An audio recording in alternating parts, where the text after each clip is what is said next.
Magandang araw ulit sa inyong lahat mga kamatyas. Tuloy pa rin tayo dito sa istorya ng katatapos lang na Festival International de Ajedrez na ginanap sa Spain sa mga laro ni Woman International Master 13 years old Lu Miaoyi. Matapos ngang matalo siya sa round number 7 sa veteranong Grandmaster ng Georgia na si Gagunashvili, napatapat naman siya sa penultimate round, round number 8 against FIDE Master Serafin Moral Garcia ng Spain. Nandito na ba ang buhos ng kanyang paghihiganti? Tingnan natin. Sa end part ng video, papakita ko po sa inyo ang kanilang mga resulta at ang kanilang standing after round number 8. Ang ginawa ni Miao Miao nag D4, Knight F6 si Garcia, C4, G6, Knight C3 at nag D5. Granfell defense ang ginamit. Knight F3, declined lang si Miao Miao. Dito kasi yung palagian nating nakikita, kung tawagin niya ay exchange Granfeld, 'di ba?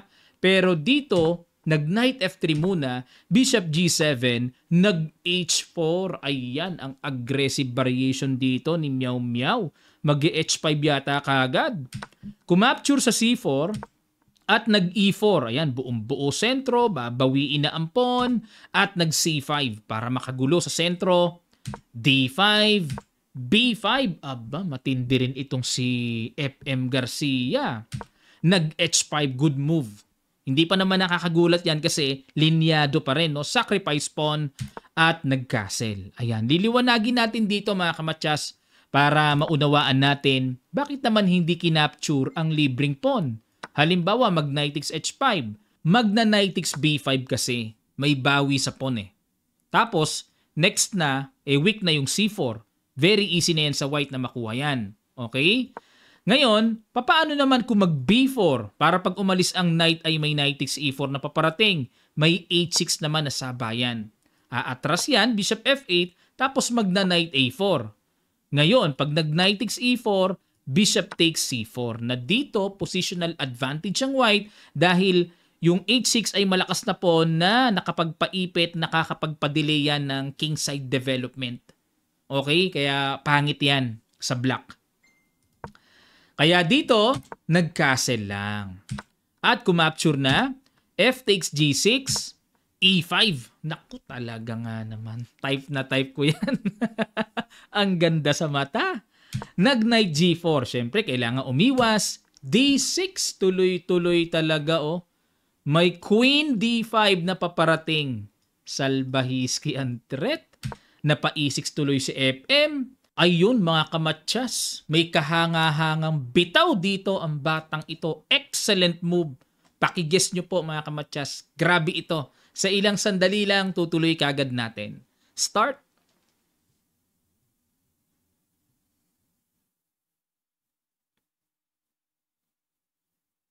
Maraming salamat. Magaling talagang entertainer itong si Miao Miao. Rook takes H7. Sacrifice the rook! Sabi nga ni Gatam Chess. Sinacrifice ang rook. Bakit kaya? Hindi pa naman ito novelty ha. Bookline pa rin yan pero kahanga-hanga. Ibig sabihin, aral na aral ni Miao Miao ang linyang ito. King takes H7. Yun lang. Napa-brand X. Dito sa mga nagdaang laban, ang linya nag-rook F5. At meron ding gumawa ng simple knight C6, hindi pinansin eh. Meron ding gumawa, yan, ngayon pa lang. King takes H7 at nag-knight G5 check, King G8, Queen takes G4, Rook F5 para walang knight takes E6, Queen H4, uy, nako, may check na doon. Ayun, pagtira ng Queen H4, yan ang lumalabas na novelty mga kamatyas. Okay, kasi sa nagdaang laban, ang ginawa, Bishop E3, ang gulo-gulo talaga. Grabe gulo ng linya. F4, pampatibay sa knight at pawn, depensa. Pero dito, Queen H4. Nag-rook takes E5 check, Bishop E2, Queen E8. Ayun, naku po. Pangalawang puzzle tayo mga kamatyas, hindi ko na matiis ito. Pangalawang puzzle na excellent move sa ilang sandali lang, tutuloy kagad natin. Start.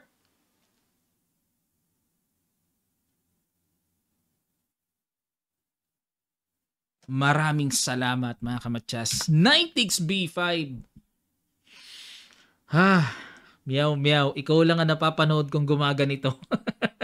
Masyado kang salbahe. Ninetix B5 sacrifice na naman. Kinapture. Kasi kung di ka capturein, may knight C7 eh. Damaging na yan.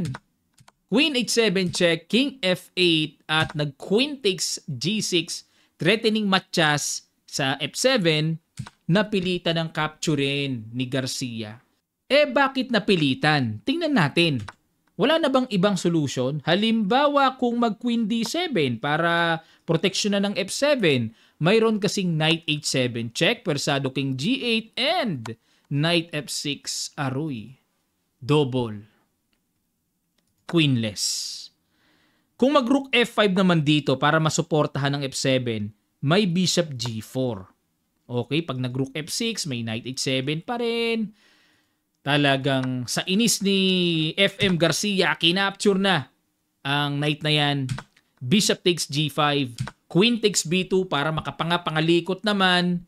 Nag-Rook C1, King G8, Queen E8 check, King H7 at nag-Rook takes C4. Naku po, yung Rook takes C4 na yan, may paparating na Rook H4, very dangerous. Nag-Queen A1 check, Bishop C1, harang lang. At nag-Bishop H6, ayan. Dito mga kamatsas, Bishop D3, huling bitaw, resign si FM Serapin Garcia. Ang ganda ng laban. Bakit na pa-resign? Kasi persadong pupunta ang king sa G7. Magro-Rook G4 check. Persadong tatakbo king F6.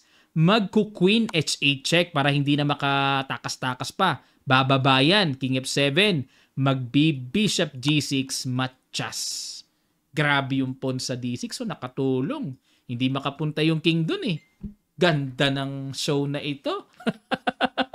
Nakaka-entertain talaga mga laro ni Meow Meow. Oh, kaya hindi masisi. Sabi ng mga taga-subaybay natin, coach, nai-inlove na talaga ako kay Meow Meow. Bata pa po yan, 13 years old lang yan. Ang tindi ng laban, no? Ganyan sana ang lahat ng labang napapanood natin, kung pwede lang para masaya talaga eh. Kaso talagang natatangi talaga ang mga linya ni Meow Meow na nakakapag-produce ng mga ganyang gulo-gulo talaga. Okay, ating silipin ang naging result ng penultimate round. Ito po. Ayan. Board number 5 si Meow Meow, nanalo siya, no? Ayun, no, si Gagunashvili nanalo ulit. Sa board 1, talagang malakas yung Gagunashvili, ah. Ayan. At yung mother ni board number 11, no, yung mother ni Meow Meow, tabla. Ito ang kanilang standing after round number 8. Pang ilan si Meow Meow? Pang 5. Tingnan nyo, nakikipaghatawan yan sa mga titled player sa taas, oh. Siya lang yata babae dyan, ah. Meron pa. Ayun, yung WGM Calzeta Ruiz, Monica ng Spain. Ayun, oh. Mother niya, pang 15. Okay. Ang abangan naman natin ang naging laro ni Meow Meow sa kanyang last round dito. Ano kaya ang naging resulta? Nanalo ba siya o natalo? Yan ang aalamin natin sa mga susunod nating update sa ating Meow Yi Game Series. Maraming salamat. Sana natuto kayo at na-inspired ng mga bata. At muli po sa mga gustong mag-avail ng ating Kamatsas merchandise, ang link ay makikita nyo lang sa comment section below. Click nyo lang para makapamili kayo, papadala namin sa inyo door to door. Maraming salamat. Magkita-kita pa tayo sa mga susunod pang chess videos.